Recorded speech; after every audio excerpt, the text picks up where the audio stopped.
दोस्तों नमस्कार, स्वागत है आप सभी का। एक बार फिर से आई चलते हैं बिहार की ताजा खबरों की ओर। लेकिन उससे पहले अगर आपने अभी तक इस चैनल को सब्सक्राइब नहीं किया तो सब्सक्राइब कर लें, जिससे कि आपको बिहार की ताजा खबर रोजाना मिलती रहे। पहली बड़ी खबर, राज्य में सड़कों पर बेवजह नहीं जलेगी बत्तियां, कमांड सेंटर से ही ऑन ऑफ होगी शहर की स्ट्रीट लाइट्स। खर्च होंगे 10 करोड़, शहर की सभी हाई मास्ट और स्ट्रीट लाइट्स को अब integrated command and control system से नियंत्रित किया जाएगा। बेवजह कहीं भी बत्तियां नहीं जलेगी। लाइट्स को ऑन ऑफ करने के लिए सिस्टम को ऑटोमेटिक किया जाएगा और नगर निगम और पटना स्मार्ट सिटी के द्वारा इस नए प्रयोग को लेकर सहमति बन गई है।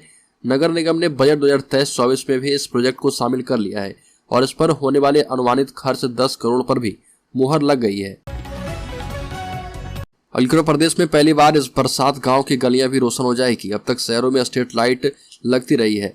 अब तक पोल पर लाइट का मतलब होता है शहरी क्षेत्र या हाईवे के किनारे का इलाका, पर अगले 2 से 3 महीनों में पहली बार राज्य के 45,000 गाँव की सड़कों पर भी स्ट्रीट लाइट दिखने और जलने लगेगी।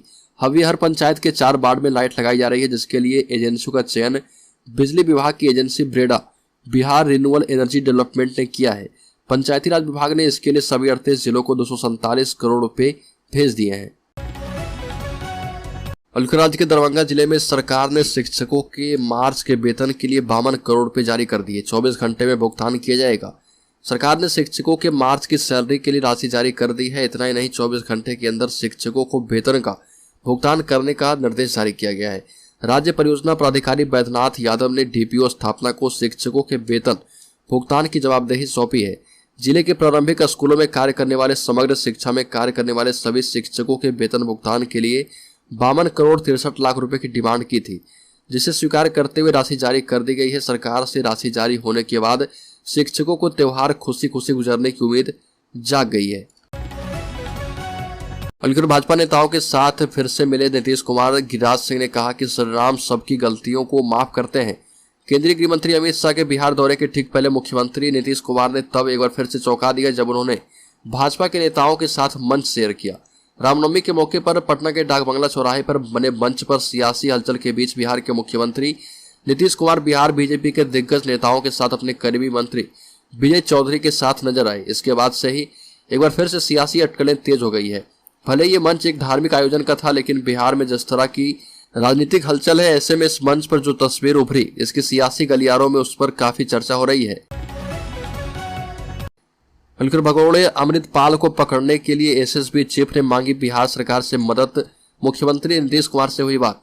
एसएसबी सशस्त्र सीमा बल की महानिदेशक रश्मि शुक्ला ने बिहार सरकार से मदद मांगी है। एसएसबी डीजी ने फरार कट्टरपंथी सिख उपदेशक और खालिस्तानी हमदर्द अमृतपाल सिंह संधू का पता लगाने में बिहार सरकार से मदद की मांग की है। रश्मि शुक्ला ने अधिकारियों से नेपाल के साथ साझा की जाने वाली 726 किलोमीटर की सीमा के कई हिस्सों से अतिक्रमण हटाने का अनुरोध किया। एसएसबी के एक अधिकारी ने कहा कि एसएसपी डीजी ने राज्य के पुलिस महानिदेशक आर.एस. भट्टी से मुलाकात की है और फरार अमृतपाल के आलोक में सीमा पर निगरानी बढ़ाने में राज्य पुलिस की मदद मांगी। छात्रों पर नीतीश कुमार मेहरबान। 16 लाख विद्यार्थियों के लिए 287 करोड़ रुपए किए गए जारी। बिहार में सरकार छात्रों पर मेहरबान है। छात्रवृत्ति के लिए 287 करोड़ रुपए सरकार की ओर से जारी कर दिए गए हैं। राज्य में पिछड़ा अति पिछड़ा वर्ग के 9वीं 10वीं के छात्र छात्राओं को छात्रवृत्ति देने का रास्ता साफ हो गया है। राज्य सरकार ने इनकी छात्रवृत्ति वितरण की जिम्मेवारी शिक्षा विभाग को सौंप दी है और विभाग ने पिछले दिनों छात्रवृत्ति वितरण योजना को मंजूरी दी थी और इस छात्रवृत्ति का भुगतान मुख्यमंत्री पिछड़ा वर्ग एवं अत्यंत पिछड़ा वर्ग प्री मैट्रिक छात्रवृत्ति योजना के अंतर्गत वर्ष 2022-23 के लिए किया जाएगा। रामनवमी में गंगा में डूबे 3 युवक। सीएम नीतीश कुमार ने जाहिर किया 2-4 लाख के मुआवजे का ऐलान। बिहार की राजधानी पटना के मोकामा में जिस तरह से रामनवमी के दिन गंगा नदी में डूबने से 3 लोगों की मौत हुई, उस पर प्रदेश के मुख्यमंत्री नीतीश कुमार ने दुख जाहिर किया है। नीतीश कुमार ने इस घटना को दुखद बताते हुए मृतक के परिजनों को मुआवजा देने का ऐलान किया। मुख्यमंत्री ने मृतक के परिजनों को 4-4 लाख रुपए के मुआवजे का ऐलान किया है। मुख्यमंत्री ने ट्वीट करके लिखा, पटना के मोकामा थाना क्षेत्र के मेखरा में गंगा नदी में 3 लोगों के डूबने से दुखद मृत्यु। शोक संतप्त परिजनों को धैर्य धारण करने की शक्ति प्रदान करने के ईश्वर से प्रार्थना करता हूँ। बिहार राजस्व एवं भूमि सुधार विभाग में 7500 पद खाली, काम न होने से जनता परेशान। मंत्री ने कहा कि पदों को भरा जा रहा। राजस्व एवं भूमि सुधार विभाग देरी के लिए ऐसे ही बदनाम नहीं है। विशेष भूमि सर्वेक्षण के लिए लगातार बहालियां हो रही है, लेकिन अस्थायी प्रकृति के कार्यों के निष्पादन के लिए जरूरी पदधारक नहीं है। सबसे महत्वपूर्ण अंचलाधिकारी के पद भी खाली पड़े हैं और ये रिक्ति अंचलाधिकारी एवं अपर समाहर्ता से लेकर जिला स्तरीय अमीन तक है। राजस्व कर्मचारी के भी 2500 पद रिक्त हैं। अंचलों में तैनात अंचलाधिकारी इस विभाग के सबसे महत्वपूर्ण पद धारक हैं और जमीन से जुड़ी किसी समस्या के निदान के लिए लोग उन्हीं के पास अर्जी लगाते हैं।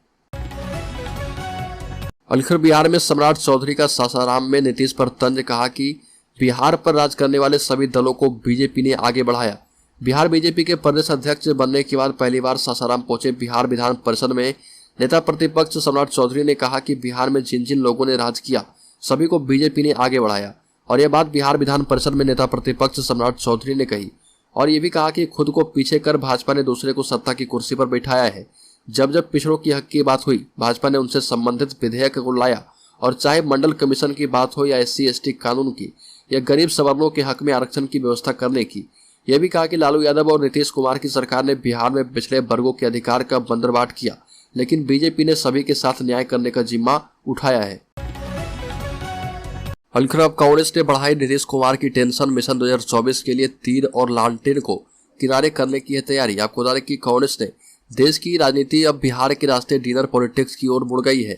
देश में जिस तरह से नरेंद्र मोदी हटाओ अभियान के तहत विपक्षी एकता की मुहिम चल रही है उसका यह नया स्वरूप सामने आया। राहुल गांधी के मानहानि वाले मुकदमे के आए फैसले के बाद इस मुहिम में क्षेत्रीय दलों की सक्रियता और कांग्रेस से अपेक्षा ज्यादा हो गई।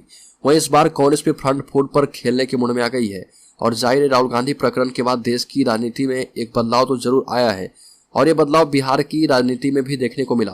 तेजस्वी यादव ने राहुल गांधी प्रकरण के बाद बगैर नाम लिए कहा कि देश की सभी पार्टियों को देश की जनता के लिए भाजपा जैसी कट्टरवादी पार्टी के हाथों से मुक्ति दिलाने पर विचार करना चाहिए।